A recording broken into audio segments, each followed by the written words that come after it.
Welcome to Business Innovators Radio, featuring industry influencers and trendsetters sharing proven strategies to help you build a better life right now. Welcome, Ash Seddeek. So Ash, please explain why the IT industry is changing and how you can improve your sales within the industry. Sure. So basically, the high-tech industry is going through a lot of change. Yeah. Companies used to buy physical products for a long time. Some of them still do, but a lot of them are moving over to using a lot of the products as a service in the cloud. Yeah. And that's essentially changing also the way that high-tech companies sell their solutions and services to other companies. Most of the sales forces in the high-tech companies are used to selling products and solutions, and they have not yet, they're not as good in selling services and in selling the concept of technology as a service. And that's essentially causing a lot of high-tech companies to look at how they can equip their sales forces and also their services teams to adapt to this new environment.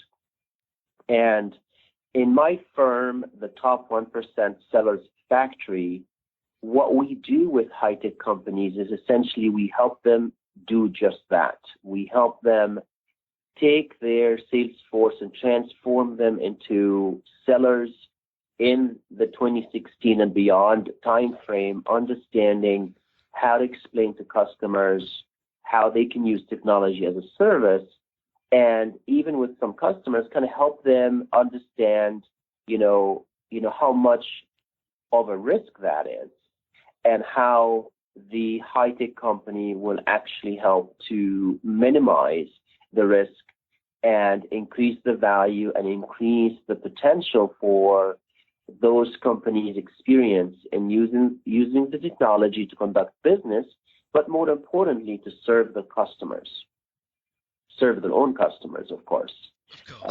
and be comfortable with the fact that will happen reliably, at a very high level of service, a high level of availability, as much as they used to do it when they used to have the equipment in their own buildings, if you will, right? Because now they won't necessarily have a lot of the and a lot of the software and a lot of the applications in their own buildings, but they would rather have it, being hosted by a technology company or a service provider.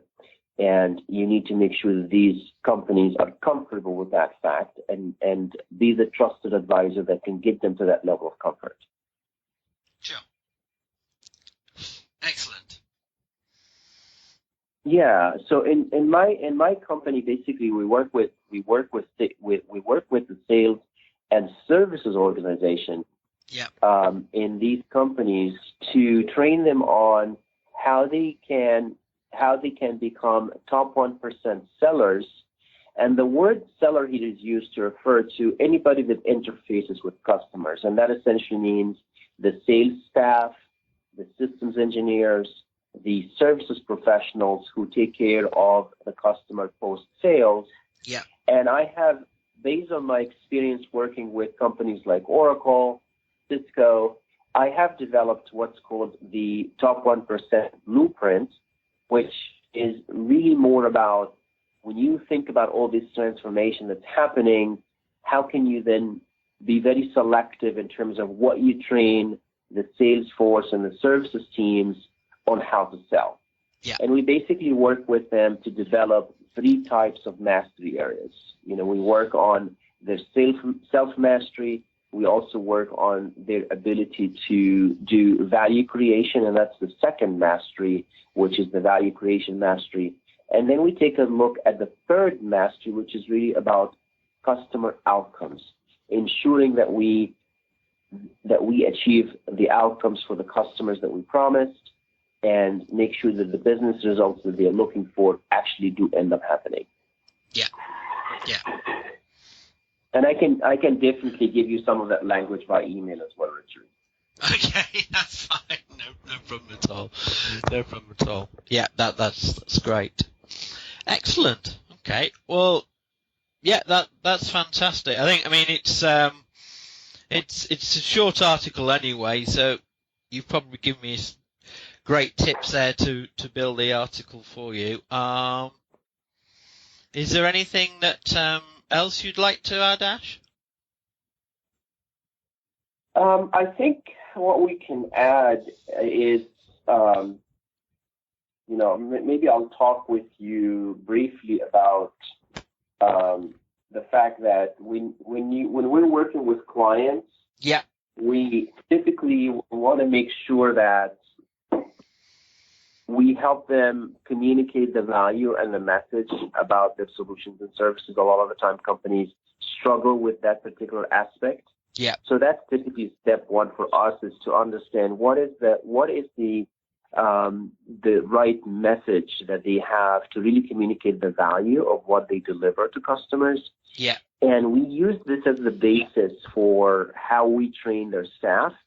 And the main thing we focus on when we are training, we start actually with the mindset of the sales force, the mindset of the services professionals, because I have seen at Cisco and other companies that typically there's a lot more that can happen in terms of value delivery for the customers, but the sales professional may not know that there is so much that they themselves can achieve and they themselves can do for the customers. Yeah. So we first start by focusing on the mindset, and we essentially then work with them on skills, and then after that we work with them on the key behaviors that need to be embedded in them in order for these skills to show up and in order for these mindsets to show up.